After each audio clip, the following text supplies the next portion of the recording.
Explicando o Direito, no microfone aberto. Prestar bastante atenção nessa entrevista, porque o atual cenário econômico do Brasil ele tem sido desafiador para qualquer investidor e especialmente para os produtores rurais.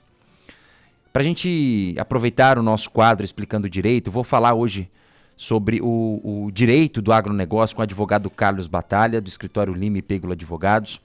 Doutor, muito bom dia. A gente vai tocar num ponto muito sensível que eu acho que daqui a pouco a gente pode até explanar um pouquinho mais as consequências desse endividamento. Mas eu gostaria de começar fazendo duas perguntas para o senhor. Por que os produtores estão em dificuldade e qual o tamanho dessa dívida do setor? Bom dia. Bruno, tudo bem? Bom dia. Primeiramente, obrigado pela oportunidade. Bom dia aos ouvintes da Rede Massa. A gente estava comentando isso agora aqui, né? A gente vive na rotina conturbada, talvez, da cidade. A gente consome o agro em tudo que a gente faz no nosso dia a dia, né? Desde alimentos, vestimentas, tudo. E a gente não tem noção o que esses produtores passam no dia a dia, principalmente em um cenário econômico dos produtores que vem se arrastando com uma dificuldade muito grande desde as últimas safras, e acaba que os produtores se veem num momento de dificuldade muito grande. O que leva o produtor a ter esse cenário de dificuldade? São vários fatores. A gente pode elencar fatores climáticos, como as enchentes do Rio Grande do Sul, que aconteceu nos últimos anos. A gente pode elencar secas excessivas, geadas. No caso de um produtor nosso do Rio de Janeiro, ele teve um problema com chuva de granizo, ou seja, vários fatores que fazem com que esse produtor venha a ter uma dificuldade na sua safra. E isso reflete, logicamente, diretamente na sua operação. Por quê? Porque a grande maioria, a mola propulsora do nosso agronegócio é o investimento que é feito através do Plano Safra ou através também dos créditos rurais disponibilizados pelos bancos e cooperativas. E esse produtor precisa arcar com tudo isso. Só que com uma quebra de uma safra, de outra safra e de outra safra, ele acaba se vendo em um momento muito difícil. Isso a gente tem visto de norte a sul, tá, Bruno? Não é uma particularidade do nosso estado, não é uma particularidade da região sul, sudeste, não. É de norte a sul e produtores de todas as culturas, tá? Desde do pessoal da pecuária, do pessoal da agricultura, o pessoal de culturas mais diversas também, como o café, por exemplo. Então, está todo mundo passando por uma dificuldade muito grande. E é isso que a gente vem conversando. Inclusive, a gente faz parte da comissão de assuntos relacionados ao agronegócio da OAB. E é uma discussão que a gente tem. Qual será o próximo passo? Qual será a interferência que terá que ser feita no setor para que ele continue produzindo? Porque, além de ser a mola propulsora da nossa economia, é de extrema importância até para a nossa segurança nacional e segurança alimentar.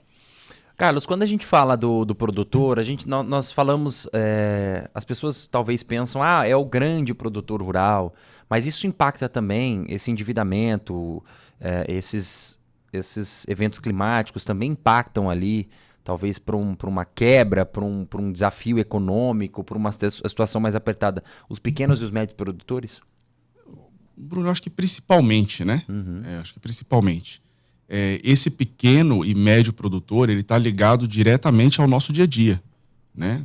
Às vezes a gente fala, o grande produtor vai pensar talvez na exportação mais dos grãos, esse tipo de coisa, mas o dia a dia ele é focado no pequeno e no médio produtor rural. Agora, veja bem, esses produtores estão vindo de várias safras frustradas. E uma característica muito grande do setor é que o produtor, até por grande parte do nosso agronegócio acontecer em regiões interioranas do nosso Brasil, o relacionamento do produtor com o gerente do banco é muito próximo. Então, o produtor prefere, por vezes, ir tomando créditos a juros mais caros para ir mantendo o seu compromisso em dia, e isso vai cada vez mais dificultando a realidade dele mês a mês. Sim. Então, ele tem a frustração de um ano onde ele não produziu o que ele pensava. O investimento foi feito. Ele precisa arcar com aquele compromisso feito com o banco. Ele toma um crédito mais caro, quita o crédito anterior e corre o risco de na outra safra, continuar com um prejuízo, ter uma safra não tão boa. Então, esse é o cenário que vem acontecendo, que a gente vem conversando diariamente.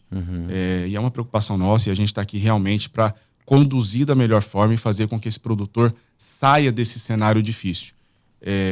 Usando as ferramentas do direito, utilizando muita estratégia, e principalmente tentando trazer esse assunto para que a sociedade discuta isso de uma forma mais clara e evidente, e não pensar que o produtor é aquele que desmata, que ganha muito dinheiro, que infelizmente a realidade não é essa. A gente sabe que as pessoas estão ali empenhando anos e anos de trabalho. Sim. A grande maioria dos produtores, as suas propriedades, o seu trabalho são de gerações de família, né? E é uma indústria a céu aberto, ou seja, está suscetível a todo e qualquer problema climático, oscilação de preço de dólar, preço de commodity, enfim.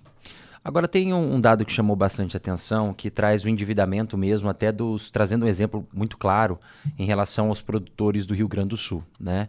E isso tem chamado a atenção porque acredito que a imprensa não está falando sobre isso, mas isso foi até divulgado aí nas redes sociais, falando sobre o que esse endividamento pode causar. Nós sabemos que no Rio Grande do Sul passou por aquela enchente, pequenos e médios produtores perderam tudo, estão tentando se reerguer, né? Mais de 40% lá dos produtores, quase 50% estão endividados, né? E muitos desses produtores estão ali, infelizmente, casos registrando de pessoas tirando a própria vida, achando que essa é uma alternativa viável no momento do desespero. Ele fala, bom, eu acabar com tudo isso aqui e resolvo o meu problema. Isso é um ponto muito sensível, eu acho que a gente tem que estar atento e cuidar bastante, né? Cara, é muito sensível. Logicamente que todos nós estamos suscetíveis a dificuldades financeiras, a altos e baixos nos momentos das nossas vidas. Mas o agronegócio brasileiro está sofrendo muito, né? Então a gente pode elencar vários problemas. O Rio Grande do Sul é um exemplo talvez mais evidente que a gente teve nos últimos tempos. Eu lembro quando eu vi as imagens, para mim era algo perplexo, era algo de tocar o coração mesmo. E hoje a gente vê informações com essa questão de produtores, enfim, pensando em tirar a própria vida, a um nível muito maior do que a média nacional, né? O nível de depressão entre os produtores rurais é um nível de depressão muito maior do que a média nacional.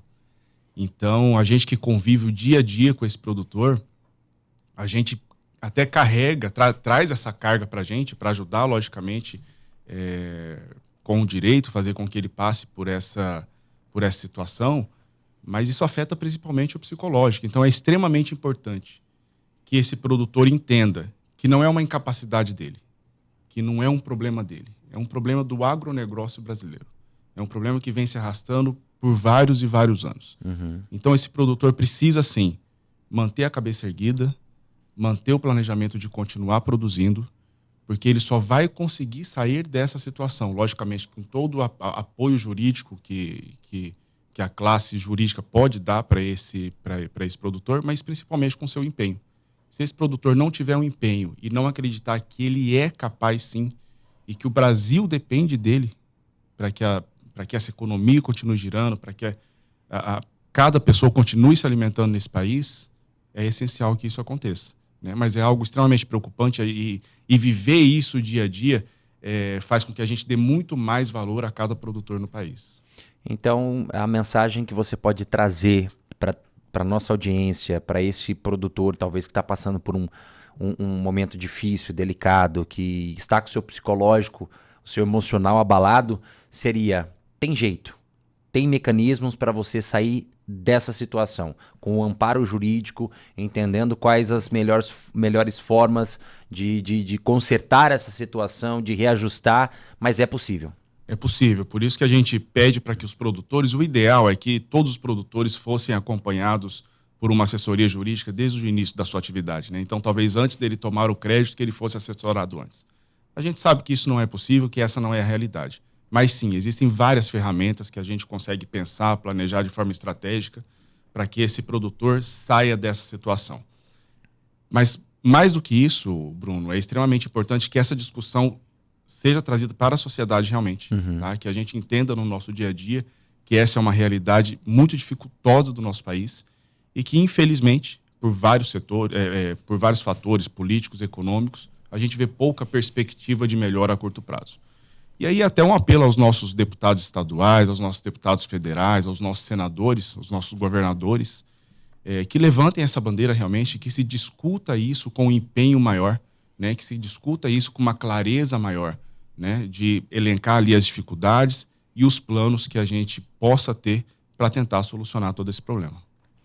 Bom, conversei com o advogado Dr. Carlos Batalha, do escritório Lima e Pêgula Advogados. Doutor, muito obrigado pela sua participação. Acho que esse tema é muito importante, muito sensível e nós precisamos chamar a atenção para isso porque, de fato, é uma realidade que acontece e não está tão distante. Às vezes está aqui no nosso município, está aqui do lado, às vezes é um produtor rural logo ali do lado, um vizinho, um conhecido que está passando por essa dificuldade e deixar essa mensagem, né? Saiba que existem formas, ferramentas, caminhos para você sair de uma situação difícil e é por isso que uma boa assessoria jurídica pode te proporcionar isso. Mais uma vez, muitíssimo obrigado. Bruno, obrigado. Obrigado à Rede Massa e um abraço para todo mundo.